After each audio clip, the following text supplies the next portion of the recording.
pra quem não sabe, Bibiana Bolson começou no Globo Rural, né? Vocês veem essa carinha bonitinha na TV falando de futebol, mas teve um começo no jornalismo ali Da agricultura, né? Era RBS? Duro. Eu era RBS TV, que é a afiliada da Globo, né? Eu sempre falo, eu tenho uma mentoria também pra jornalistas e comunicadores. Eu sempre falo assim: quando você tá começando a carreira, você tem que ir aonde estão as oportunidades. Se dar ao luxo de escolher uma editoria, na minha opinião, é mais pra frente, porque primeiro você tem que se formar jornalista, comunicador. Então, a oportunidade que tinha naquele momento de eu trabalhar na televisão estava no interior, porque daí eu já tinha saído de Giruá, já morava em Porto Alegre, tinha minha Entendi. vida em Porto Alegre e me ofereceram uma vaga no interior. E o interior, ele é basicamente feito de matérias rurais, e era onde eu poderia me destacar. Então, eu consegui entender que quanto mais matérias rurais ali eu fizesse, mais oportunidades eu teria. Mas, naquele mesmo ano, em que eu tava fazendo muitas matérias lá em cima da colheitadeira, em lavouras, né, contando, depois a gente pode conversar aqui sobre safra de soja, milho, trigo, né, os melhores momentos do plantio rotativo, quantos milímetros precisa chover para ser uma boa safra, depois a gente conversa esses detalhes. Caralho. Mas, em meio a tudo isso, no final do ano começou uma organização para o estadual, do Campeonato Gaúcho, que é muito forte e que eu acho que de todos os estaduais aí, depois de São Paulo e mesmo Rio de Janeiro, eu acho que é um dos mais fortes. Eu até diria que briga bem assim com São Paulo na questão de visibilidade e tal, que dá o Campeonato Gaúcho.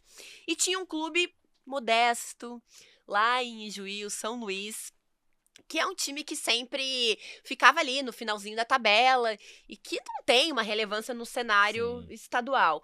E esse time estava, assim, muito mal, já tinha começado o campeonato, estava numa sequência de muitas derrotas, era o Lanterna, se eu não me engano, e o meu chefe disse assim: olha, Bibiana, a pessoa que faz esporte aí, ela vai ser transferida, então a gente vai ficar uns dias sem setorista. E tem como cobrir esse furo? Fazer uma matéria e tal, quando precisar, mandar mensagem pra rede, ou, né, se precisar fazer algum jogo, tem como, porque assim, você tem uma identificação e tal com futebol, mas não se preocupa que vai ser poucos dias. Mas trocou de técnico, entrou o Paulo Porto, na época, o treinador, e eles engataram uma sequência de 6 vitórias.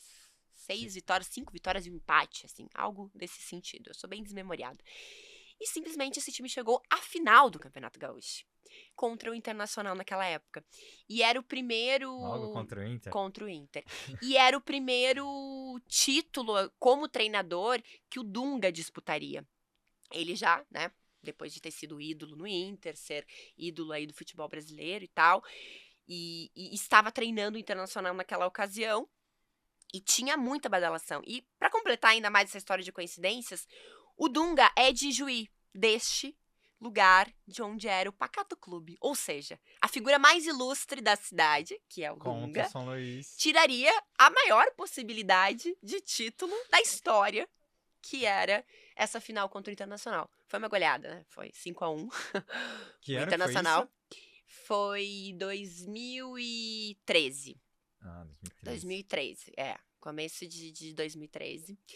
E daí tinha todas as peculiaridades, era um time do Forlan, então assim, Forlan depois de ter sido, Melhor da né, Copa. super badalado, daí ia sentar naquele pacato banco lá do São Luís, cheio de cupim, sabe, das duchas geladas do vestiário, então assim, e aí nesse momento eu tive uma projeção ali, as pessoas entenderam que eu poderia funcionar no esporte, foi quando eu fui pra Pelotas, e tava começando uma movimentação muito forte de Copa do Mundo, pra montar a equipe pro Sport TV pra fazer a Copa do Mundo em 2014. Então, é mais ou menos assim que começou a Bibiana no esporte. Nossa, que E o história. que é mais legal? Esportes ou agricultura? Os dois, vai, contar história é legal, mas é claro que o esporte Tem um fator mais emoção ali Tem, envolvido, né? mas tem uma coisa que eu me... Não é que eu me culpo, mas que eu sinto muito, e eu acho que os meus colegas compartilham disso. A partir do momento que eu comecei a trabalhar com o esporte, eu perdi o que vocês têm, entendeu? Porque embora vocês trabalhem com aqui com o esporte, vocês são identificados. Sim. Então eu perdi muito daquele sentimento de estar na arquibancada, de passar a catraca como torcedora, de sentir a euforia de um torcedor, porque hoje a minha visão ela é muito, muito cética, assim, sabe? E eu passei a torcer muito por pessoas, eu sempre falo isso e não é da boca pra fora. É por isso eu acho que eu também construí essa identificação com o Palmeiras, porque, sendo bem sincera, não é que eu torça para o Palmeiras, eu torço para as pessoas, para esse grupo, entendeu? Óbvio que o Palmeiras ganhando é positivo para mim, enquanto estava ali como setorista também, então, assim, eu abracei aquelas histórias, mas isso me dá também a isenção de poder bater, sabe? Isso me dá também a possibilidade de poder colocar o dedo na ferida, assim como eu já fiz em outras ocasiões. Fala, Palmeira, beleza? Curtiu o vídeo? Então se inscreve no canal e ativa o sininho. E para assistir a resenha completa, clica no link da descrição.